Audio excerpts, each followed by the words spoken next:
आपको पता शॉर्टेज है। ये पंचायत है, बहुत बड़ी पंचायत, यहाँ पर 2 पंचायतें होनी चाहिए। तहमला वगैरह ये आपको पता है कितनी बड़ी पंचायत है। ये हमारे बाद में हमने बहुत बार हमने ये डिमांड रखी, अंदरूनी में हमने डिमांड रखी, और जो भी कोई लीडर वगैरह मिलता है उसको हम बोलते हैं यहाँ सेंटर होना चाहिए।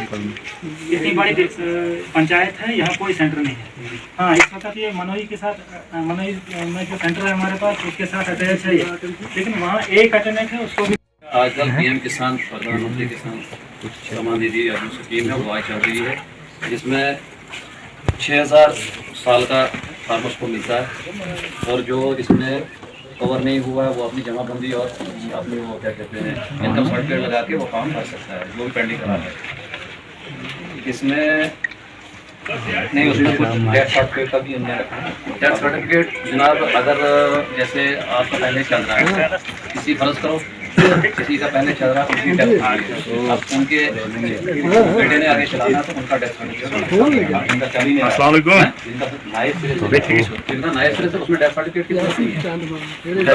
सिर्फ एक जमाबंदी इसमें होना चाहिए, जमाबंदी नकल होनी चाहिए। जमाबंदी इंटरेस्ट के बारे में हमने बताया, जैसे कि 4% इंटरेस्ट हॉर्टिकल्चर और एग्रीकल्चर ऑफिसर ने बताया, उसमें भी 4% के लिए कुछ कंडीशंस होती है। 4% आपको कब लगेगा? उसमें पहले तो आपको लोन जो है रिवॉल्व होना चाहिए।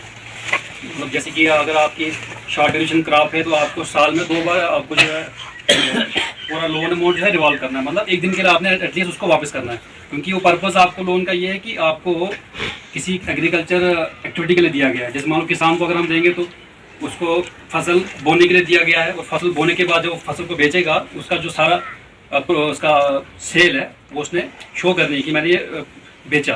या हॉर्टिकल्चर का उसने अगर शो किया है तो वो भी अपने फ्रूट वगैरह बेच के वो वापस जो है शो करेगा कि मैंने जी ये सेल की है तो मैंने पैसा वापस किया। साल में उसको कम से कम 2 बार रिवॉल्व करना है, तब जाके उसको इंटरेस्ट सबवेंशन जो है आप 3% इंटरेस्ट सबवेंशन जो है आपको फिर गवर्नमेंट की तरफ से मिलेगा। वो कंडीशनल है, अगर आप उसको रिवॉल्व करेंगे तो ही आपको 3% सबवेंशन मिलेगा, अदरवाइज आपको 7% इंटरेस्ट लगेगा। उसमें भी ऐसे ओवरऑल जो इंटरेस्ट 9% होता है स्कीम में, 2% आपको जो है डायरेक्ट जो है सेंट्रल गवर्नमेंट खुद से ही लेस करती है।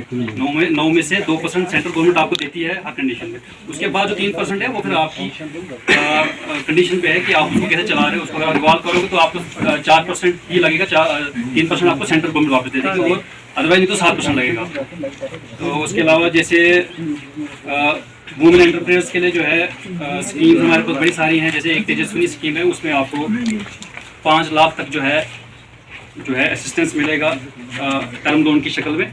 उसका तेजस्विनी स्कीम है, वो सिर्फ वुमेन्स के लिए है, सिर्फ औरतों के लिए है जो अपना कोई कारोबार करना चाहते हैं, चाहे कोई टेलरिंग दुकान खोलना चाहते हैं, कोई जेरोक्स सेंटर खोलना चाहते हैं, कोई साइबर कैफे खोलना चाहते हैं, या कोई भी और फ्रूटफुल एक्टिविटी जिससे कि वो अपने आप को एम्प्लॉयमेंट दे सके, उस टाइप की एक्टिविटी कोई सी भी खोले जो अगर बैंक को लगता है कि फ्रूटफुल है, तो उसके लिए जो है आपको 5 लाख तक जो है असिस्टेंस मिल सकता है। उसमें सब्सिडी जो है 50,000 जो है आपको जो स्पॉन्सरिंग एजेंसी है वो आपको प्रोवाइड करेगी 50,000 रुपये।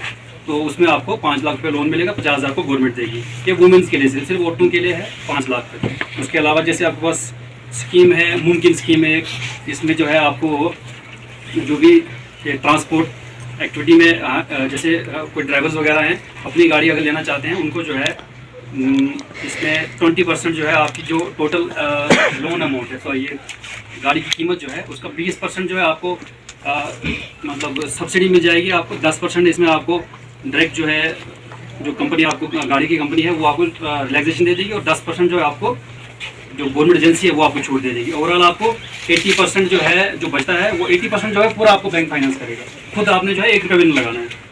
जैसे उसमें आप कोई सुमो ले सकते हो, कोई ये जितने भी ये पैसेंजर गाड़ियाँ हैं वो आप ले सकते हो। उसमें आपको 10 लाख तक जो है आपको उसमें 1,60,000 तक सब्सिडी मिल जाएगी, और खुद जो है आपने अपने जेब पर कुछ नहीं लगाना है। आप जो है 0 कंट्रीब्यूशन से जो है आप अपना खुद का जो है ये बिजनेस स्टार्ट कर सकते हो। उसके अलावा जैसे उसमें सर इंटरेस्ट उसमें क्या लगेगा? वहाँ पे बीज भी लगाते हैं, उसका स्पैन थोड़ा कम होना चाहिए, क्योंकि हमारा बीज जो है वो लाग्स पे होता है, तो अगर कहीं पानी ज़्यादा आ गया तो वो बह जाता है, क्योंकि उसमें कंक्रीट नहीं होता है। तो इसके अलावा लोगों की जहाँ मैंने जो ये है अटेंड किए, वहाँ पे बहुत सारे सरपंच साहिबान ने और जो मेंबर हजरात हैं उन्होंने एक क्वेश्चन रेज किया कि आवास प्लस में जो मकान आए हैं जंगलात वाले उनको लकड़ी नहीं देते। तो ये क्वेश्चन तो यहाँ पे जब SDM साहब आए थे कार्मिकों में तो यहाँ भी रेज हुआ था। उस दिन मलिक साहब भी थे, मैंने इनसे भी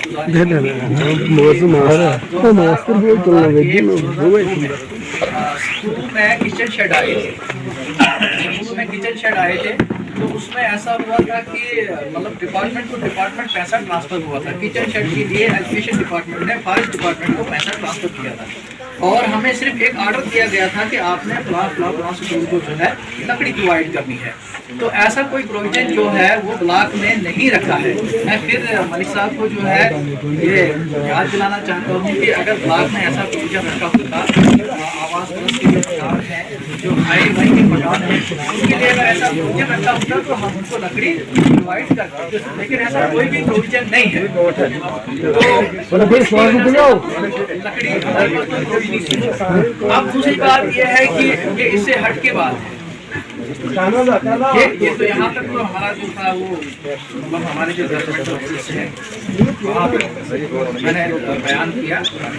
अब मुझे हैरत इस बात की है, ये सिर्फ यहाँ की बात नहीं करता हूँ, जहाँ जहाँ मैंने गलती की और जितनी मेरी सर्विस हो गई उसमें मैं भी शामिल हूँ। मैं खुद हम लोग क्या करते हैं, हम लोग ईंटें भी खरीद के लाएंगे, बजरी भी खरीद के लाएंगे, पत्थर भी खरीद के लाएंगे और सीमेंट भी खरीद के लाएंगे, सरिया भी खरीद के लाएंगे, सब कुछ, और नेट पेमेंट करेंगे। लेकिन सिर्फ हम लकड़ी मुफ्त में ढूंढते हैं और अगर नहीं मिलती है तो फिर हम चोरी करते हैं। लेकिन इस चोरी का आगे कितना नुकसान है ये कोई सोच नहीं रहा है, इसके बारे में कोई सोचता ही नहीं है। शेख नूरुद्दीन नूरानी रहमतुल्लाह अलैह फरमाते हैं, अन पोश तेली ये बार पोश। अन का मतलब होता है अनाज, पोश का मतलब होता है पूरा होगा, तेल का मतलब होता है तब, जेल का मतलब होता है जब जंगल हमारे पूरे होंगे, जब जंगलात पूरे होंगे तभी तो हमारा अन्न पूरा होगा, तभी तो हम जिंदा रह पाएंगे। हम बचपन में पढ़ते थे हवा हमारी जान है, हवा के बगैर हम जिंदा नहीं रह सकते। तो आज हम उसी हवा को पोल्यूट कर रहे हैं, आज हम दरख्तों की कटाई कर रहे हैं और इल्जाम तराशी से कुछ मिलता नहीं है। जब तक आवाम जो है किसी भी, मैं अपने डिपार्टमेंट की बात नहीं करूंगा, यहाँ बहुत सारे डिपार्टमेंट हैं, जब तक आवाम किसी डिपार्टमेंट का ताउन नहीं करेगी वो डिपार्टमेंट कुछ नहीं कर सकता, ये मेरा मानना है। आवाम का ताउन हर डिपार्टमेंट के लिए बहुत ही इम्पोर्टेंट है। अगर आवाम ताउन करेगा तो डिपार्टमेंट समूह चलेगा। इवन लॉ एंड ऑर्डर को मेंटेन करने के लिए अगर लोग बिगड़ जाए, वो ताउन न करें, क्या करे, इतनी पुलिस है, क्या करेगी, मजबूर हो जाते हैं, वो बेबस हो जाते हैं, हैंड्स अप कर देते हैं। लेकिन जब मौजूद लोग बीच में आ जाते हैं, आवाम बीच में आ जाती है, ताउन करती है, तो सब ठीक हो जाता है। तो इस हवाले से मेरी गुजारिश यही रहेगी कि अपने दरख्तों को, अपने जंगलों को बचाएं। जंगल जो है हमारा जंगल पे बहुत ज़्यादा निर्भर है, खास करके जो हमारे देहाती लोग हैं उनका गुजर बसर जो है बहुत तरीके से, हमारे जो गांव के लोग हैं खुशहाल होते हैं जंगलों की वजह से। उनका माल मवेशी जो है जंगलों में सारा जाता है, वहाँ पे पलता है, लकड़ी का दारो मदार वहाँ पे है। इवन जो पत्ते उठा के लाते हैं, अगर हमारे फॉरेस्ट एक्ट के हिसाब से देखें, जो लीव्स हैं इसके क्या कहते हैं, कायल और देर के, वो उठाना तक जुर्म है। क्यों? मैं आपको इसकी वजाहत दूंगा। वो पत्ते जो हैं जमीन पे जब गिरते हैं, सड़ते हैं, वहाँ पे वही हमारे लिए FYM फार्म यार्ड मैन्यूअर, जिसको हम खाद कहते हैं, खाद बनती है। हमारे जंगल में जो घास होता है, झाड़ियाँ उगती हैं और दरख्त उगते हैं, उनके लिए वही खाद बनती है। वो खाद भी हम उठा के लाते हैं। जब हम सब कुछ जंगलों से फायदा उठाते हैं तो फिर हमारी जो है जहाँ फंडामेंटल ड्यूटी है वहाँ राइट्स भी हैं। तो अगर कोई राइट जताता है नहीं जी हमारे जंगल हैं, तो फिर हमारे जंगलों को देखना भी है, उनकी हिफाजत भी करनी है। हर गांव में जाए, पंचायत जो भी हमें अलॉट हुई है वहाँ डेवलपमेंट कामों को देखें। जो काम हमें back to village first phase, second phase, third phase में पेंडिंग रहे हैं या कोई पेमेंट नहीं हुई है तो उसको भी हमने नोट करना है, उसको भी हायर अथॉरिटीज़ को हमने भेजना है। इसके अलावा नए जो प्रोजेक्ट से कोई काम है, कोई सड़क है, कोई लोकल एडमिनिस्ट्रेशन में जो काम होते हैं, ड्रेन है, तो उनके बारे में या जो आपकी मुश्किलात हैं, कोई किसी भी स्कीम के बारे में, जैसे कोई ये अभी बैंक से आए हुए रिप्रेजेंटेटिव साहब ने कहा कि बैंक की बहुत सारी स्कीमें हैं जिनका फ़ायदा आपको उठाना है, इनके बारे में आपको अवेयर करना है, क्योंकि जब सबको इसके बारे में पता होगा तो उसका बेनिफिट जो है वो ले सकेंगे। तो हमारा मुद्दा मकसद ये है कि आप इन स्कीमों के बारे में जानकारी लें और उनका भरपूर फ़ायदा उठाएं। उसके इस चीज़ के लिए हम यहाँ पर आए हुए हैं। और जो भी नया काम है, कोई बेरोजगारी का है, सेल्फ एम्प्लॉयमेंट है, तो उसके बारे में भी हमें मतलब वो हमने रखे हैं 15 लोग जो हैं नौजवान जो हैं पढ़े लिखे, हमने उनका जो है सेल्फ एम्प्लॉयमेंट के लिए आगे जो है नाम देने हैं। हर वार्ड से जो है अपने अपने मेंबर जो हैं वो हमें उनके नाम दे देंगे ताकि हम आगे वो हायर अथॉरिटीज़ को दे दें, तो वहाँ से उनको कुछ न कुछ जो है उसके बारे में मिल जाएगा। तो